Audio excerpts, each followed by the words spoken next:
आज हम जिस स्रोत सामग्री पर बात कर रहे हैं उसका शीर्षक है ब्रह्मांड, भ्रम और छिपा हुआ सत्य। और इसकी पहली लाइन ही दिमाग घुमा देती है। तुम जो आसमान देखते हो वो तुम्हारा गुजर चुका वक्त है। सच में ये सोचने वाली बात है। हाँ बिल्कुल, ये सामग्री हमें ब्रह्मांड के आप सोचिए अविश्वसनीय पैमाने के बारे में सोचने पर मजबूर करती है और हमारी अपनी समझ की जो हदें हैं और कुछ बहुत बहुत गहरे सवाल भी खड़े करती है। हाँ, जैसे कि जिसे हम हकीकत मानते हैं, कहीं वो सिर्फ एक पर्दा तो नहीं, मतलब जिसे हम पूरी तरह शायद देख भी नहीं पा रहे हैं। बिल्कुल, यही सवाल ये लेख पूछता है। तो चलिए आज इसी पर्दे के पीछे झांकने की एक कोशिश करते हैं। हाँ, देखते हैं कि इस लेख के जरिए ब्रह्मांड के कौन से रहस्य सामने आते हैं, कहाँ तक पहुँच पाते हैं हम इस चर्चा में। तो शुरुआत करते हैं ब्रह्मांड के साइज से। लेख कहता है कि हमारा देखने योग्य ब्रह्मांड वो करीब 46 अरब प्रकाश वर्ष चौड़ा है। 46 अरब? हाँ। और जो सबसे दूर की गैलेक्सी हम देख भी पा रहे हैं उसकी रोशनी सोचिए हम तक पहुंचने में 13.8 अरब साल लगे। बाप रे। तो इसका सीधा मतलब तो यही हुआ ना कि हम असल में अतीत में देख रहे हैं। हाँ, बिल्कुल। ये खगोल विज्ञान की सबसे हैरतअंगेज बातों में से एक है। हम तारों को, आकाश गंगाओं को वैसा देख रहे हैं जैसे वो अरबों साल पहले थे। तो आज वो वैसे हैं या नहीं, हमें पता ही नहीं। हो सकता है वो बदल गए हों या खत्म भी हो गए हों। लेख इसे बहुत अच्छा कहता है, मृत रोशनी का ब्रह्मांडीय संग्रहालय। वाह, मृत रोशनी का संग्रहालय। हाँ, मतलब हम असल में ब्रह्मांड का जो अभी है, वो वर्तमान है, वो कभी देख ही नहीं सकते। हम हमेशा एक तरह के समय के भ्रम में जी रहे हैं। और ये भ्रम सिर्फ बाहर का नहीं है। एक और बात जो मुझे बहुत चौंकाने वाली लगी वो ये कि हमारा दिमाग, हमारी इंद्रियां असलियत का जो इलेक्ट्रोमैग्नेटिक स्पेक्ट्रम है उसका सिर्फ 5% ही महसूस कर पाती है। महज 5%, सिर्फ 5। तो इसका मतलब 95% हकीकत तो हमारी पकड़ से ही बाहर है। ये तो सोचकर ही अजीब लगता है कि हमारा सारा ज्ञान, हमारा विज्ञान, सब कुछ वास्तविकता के इतने छोटे से टुकड़े पर बेस्ड है। बिल्कुल, और यही हमारी सीमाओं की असलियत है। न्यूरोसाइंस भी यही कहता है। जिसे हम देखना, सुनना या महसूस करना कहते हैं ना, वो असलियत का एक बहुत ही छोटा सा, बहुत ही लिमिटेड हिस्सा है। तो सवाल उठता है, और लेख भी यही पूछता है कि बाकी 95% में क्या है? क्या हम वाकई एक तरह की ज्ञानेंद्रिय कैद में हैं जैसा लेख में कहा गया है?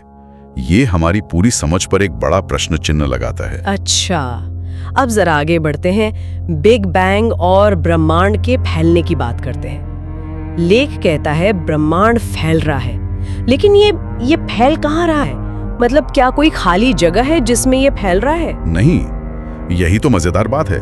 आइंस्टीन की रिलेटिविटी थ्योरी के हिसाब से देखें तो ये किसी बाहरी खाली जगह में नहीं फैल रहा। अच्छा। तो फिर बल्कि स्पेस टाइम खुद, यानी दिक काल का जो ताना बाना है ना, वो ही खिंच रहा है।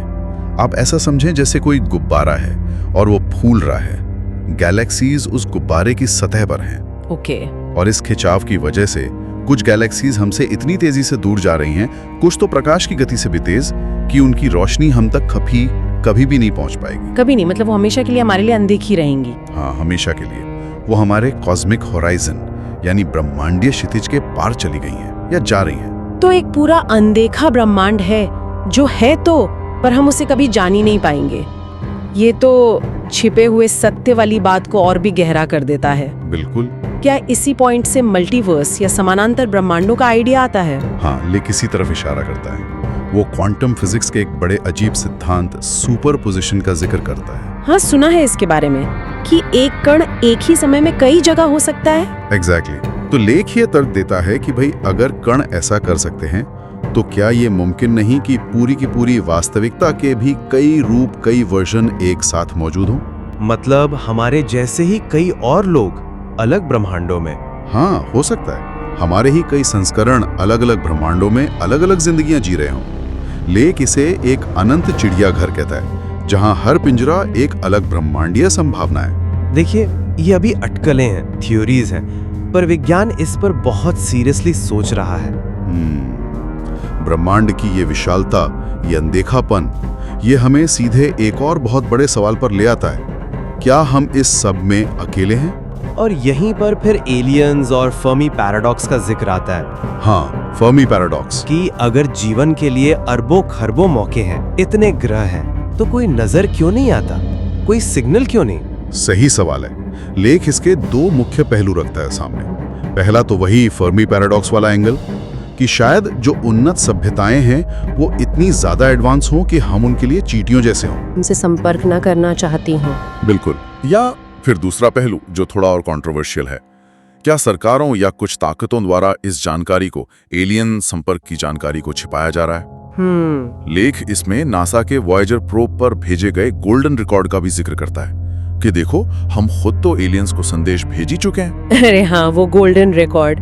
और फिर आजकल ये अमेरिकी सरकार की यूएपी टास्क फोर्स की बातें चल रही हैं, जो अज्ञात हवाई घटनाओं मतलब यूएफओ जैसी चीजों की जांच कर रही है। हाँ, यूएपी यानी अनआइडेंटिफाइड एरियल फिनोमेना। और वो अपोलो 14 के एस्ट्रोनॉट एडगर मिचेल का बयान भी बहुत मशहूर है कि हम अकेले नहीं हैं और हमसे मुलाकात हो चुकी है। क्या ये सब बस अफवाहें हैं या वाकई कुछ छिपाया जा रहा है? देखिए, लेख सीधे तौर पर कोई फैसला नहीं सुनाता, पर वो इशारे जरूर करता है। जैसे ये बताता है कि जेम्स वेब टेलीस्कोप जैसे जो ताकतवर उपकरण हैं, उनसे मिलने वाला सारा डेटा हमेशा तुरंत पब्लिक डोमेन में नहीं आता। अच्छा। हाँ, तो ये पारदर्शिता पर सवाल तो खड़ा करता ही है। लेख का काम यहाँ पर तथ्यों और बयानों को सामने रखना है, ताकि हम सोचें कि ये छुपा हुआ सत्य क्या सिर्फ ब्रह्मांड के नियमों में है, या फिर यहाँ पृथ्वी पर भी कुछ छिपाया जा रहा है। हम किसी का पक्ष नहीं ले रहे हैं, बस लेख में जो है वो बता रहे हैं। तो कुल मिलाकर ये लेख एक तरह से हमें आईना दिखाता है। एक तरफ ब्रह्मांड की वो विशालता है जिसे हम शायद कभी पूरी तरह समझ ही ना पाए, उसके रहस्य हैं, और दूसरी तरफ हमारी अपनी समझ, हमारी धारणा की सीमाएं हैं। हम जो देखते हैं वो असल में अतीत है, हम जो जानते हैं वो शायद पूरी हकीकत का बस एक छोटा सा, बहुत छोटा सा हिस्सा है। और लेख का अंत एक बहुत ही गहरे और शायद कुछ लोगों को परेशान करने वाले विचार के साथ होता है।